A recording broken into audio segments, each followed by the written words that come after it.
Média 30, télévision, votre chaîne, vos histoires, votre fierté. Compte rendu de la réunion du collectif des bourgmestres et bourgmestres adjoints de la ville-province de Kinshasa. Les bourgmestres et bourgmestres adjoints de la ville-province de Kinshasa se sont réunis ce mercredi 30 juillet 2025 à la maison communale de Limete sous la houlette de M. Jean-Serge Poba, coordonnateur du collectif. Il y a eu 4 points qui figuraient à l'ordre du jour. 1. Situation sociopolitique du pays. 2. Situation socio-professionnelle des animateurs des entités territoriales décentralisées. 3. La situation sécuritaire de la ville de Kinshasa. 4. Divers. Point 1. Situation socio-politique du pays. Examinons ces points. Les bourgmestres et bourgmestres adjoints de la ville-province de Kinshasa ont salué la signature de l'accord de paix de Washington, intervenu entre la République démocratique du Congo et la République du Rwanda, sous l'égide des États-Unis d'Amérique, ainsi que la signature de la déclaration de principes intervenue à Doha entre la République démocratique du Congo et le mouvement terroriste AFC M23, sous la houlette du Qatar et les États-Unis d'Amérique.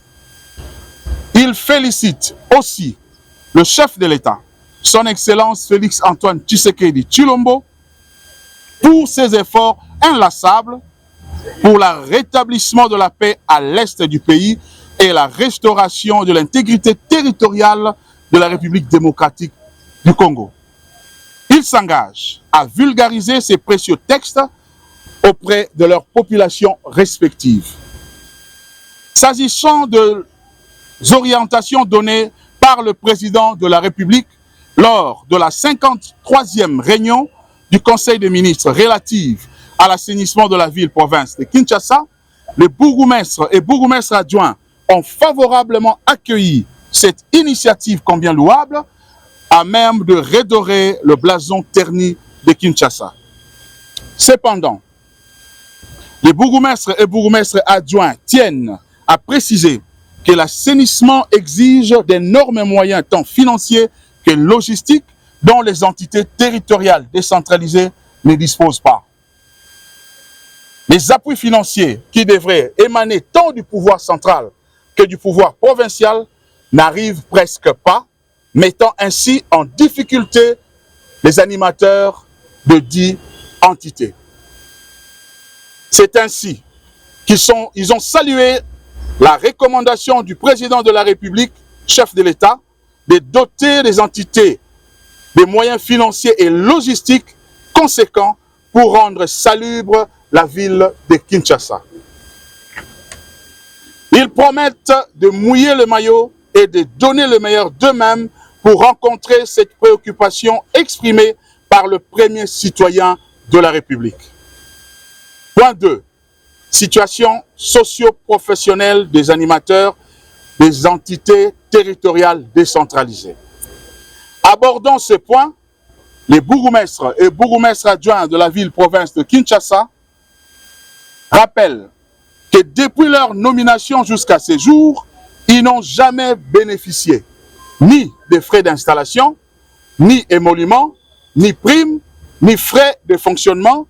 Ils sollicitent l'implication personnelle du président de la République, chef de l'État, pour l'amélioration de leurs conditions socio-professionnelles selon sa volonté. Point 3. Situation sécuritaire de la ville-province de Kinshasa.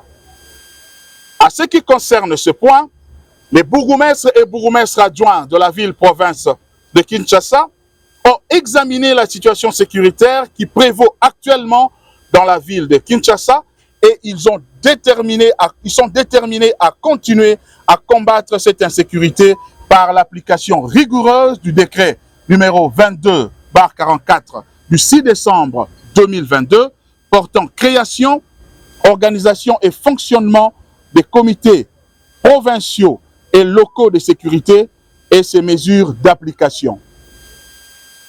Ici aussi, il sollicite l'appui du gouvernement pour la réalisation de cette mission. Point 4. Divers. Ici, les bourgmestres et bourgmestres adjoints ont décidé de se rencontrer mensuellement pour évaluer leur travail. Commencez à 12 h la réunion du collectif de bourgmestres et bourgmestres adjoints de la ville-province de Kinshasa. C'est clôturé à 15 h. Je vous remercie.